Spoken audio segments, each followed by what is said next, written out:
Hello everyone, I am Yasmin Izquierdo. I am a student at the National University of San Martin. I am doing this video for the language teaching organization. I am happy to share this time with you and I hope you enjoy.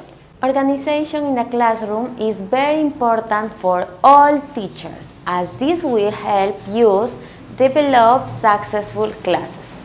If you are English teaching or you are going to teach, you have probably wondered too how to create a teaching environment, how to manage classroom, and what I should do on the first day of school, among other questions related to the organization.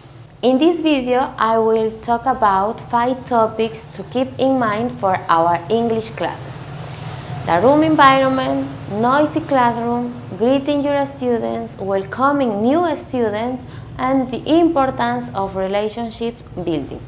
The first topic is the room environment.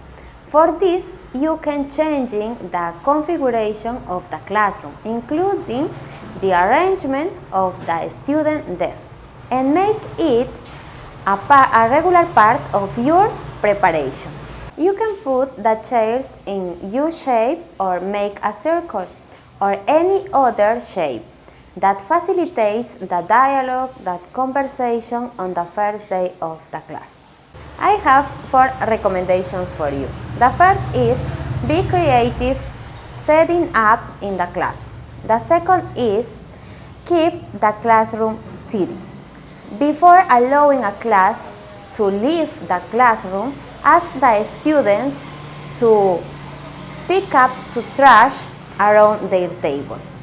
The third recommendation is use decorations, posters. In this, you can use visual communication with specific topics. For example, values, rules, empathy, or a song.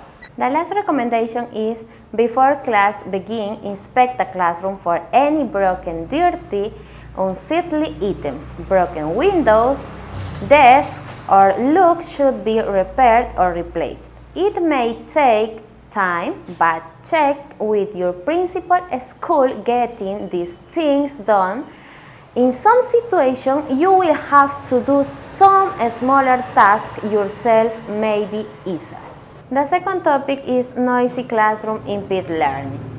For this, we can find a series of research studies conducted by the University of Florida. Professor Gary Siblin and Carl Krander revealed that the noisy classroom severely impair student learning. For this reason, as a teacher and future teacher, we must take into account reduce the noise for our classes many times. This is impossible because of type of classroom found in different schools in our city.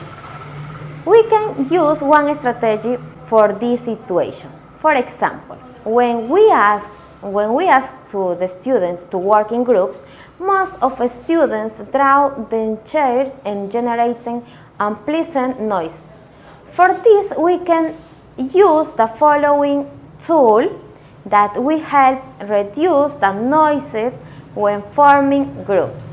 This activity can be done before starting our first day of the class, since it is important to avoid this inconvenience. The third topic is greeting your students.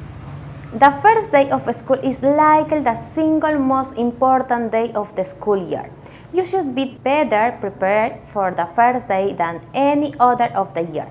Recovering from a bad start will take a long time.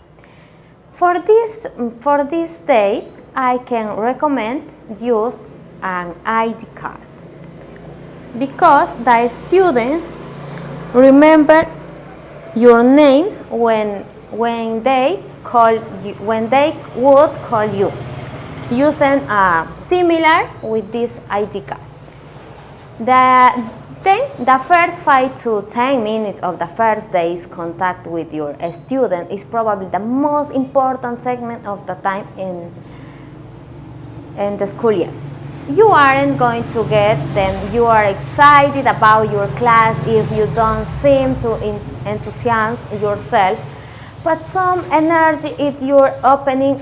You also use your most poised, assertive body language. If possible, scan the class with your eyes. Don't be afraid to smile.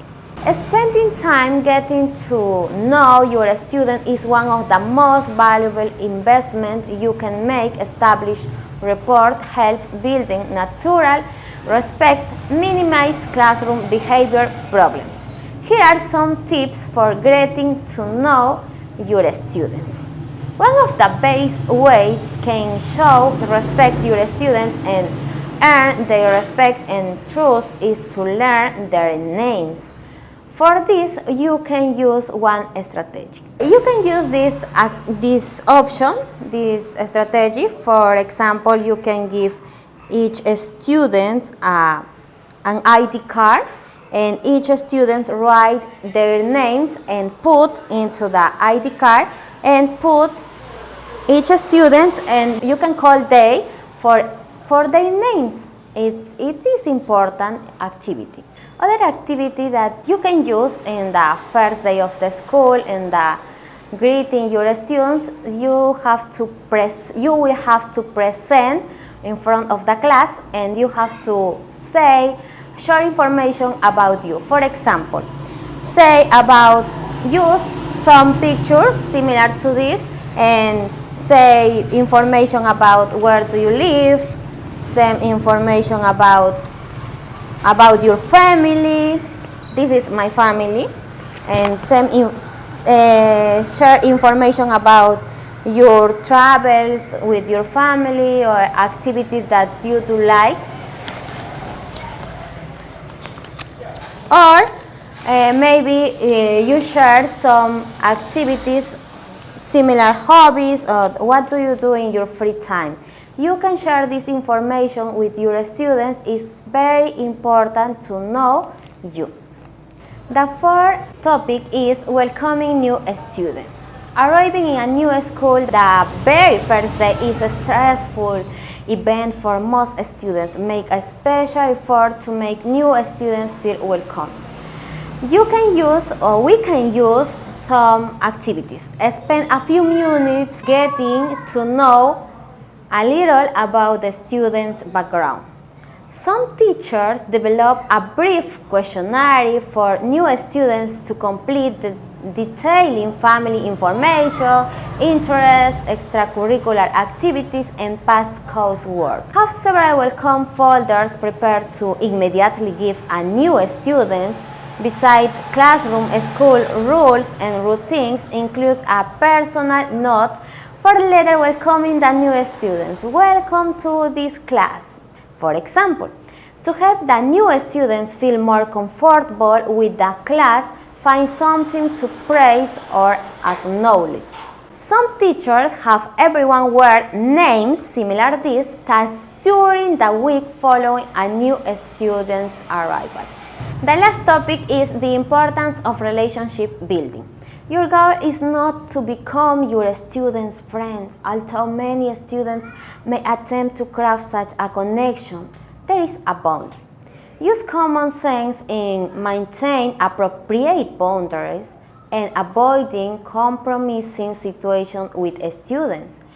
For example, avoid being alone with one student behind closed doors.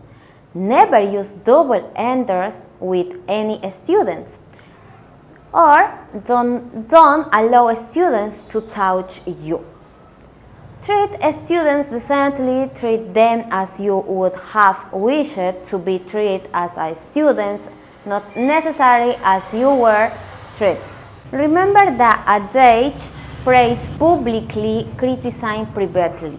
Even when repriming or criticizing a student's behavior, do so in a style that leaves their dignity intact. If at all possible, never cause students to lose face in front of her classmates.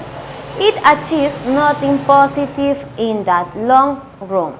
I'm to talk with each student every day, even if it is only a smile and greeting as they leave or enter the classroom. Don't forget this tip.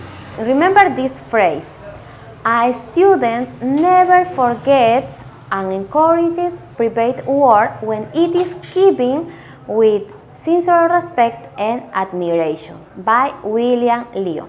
Okay, that's all for this video. Thank you for your watching and see you the next video. I hope these activities will help you and bye bye.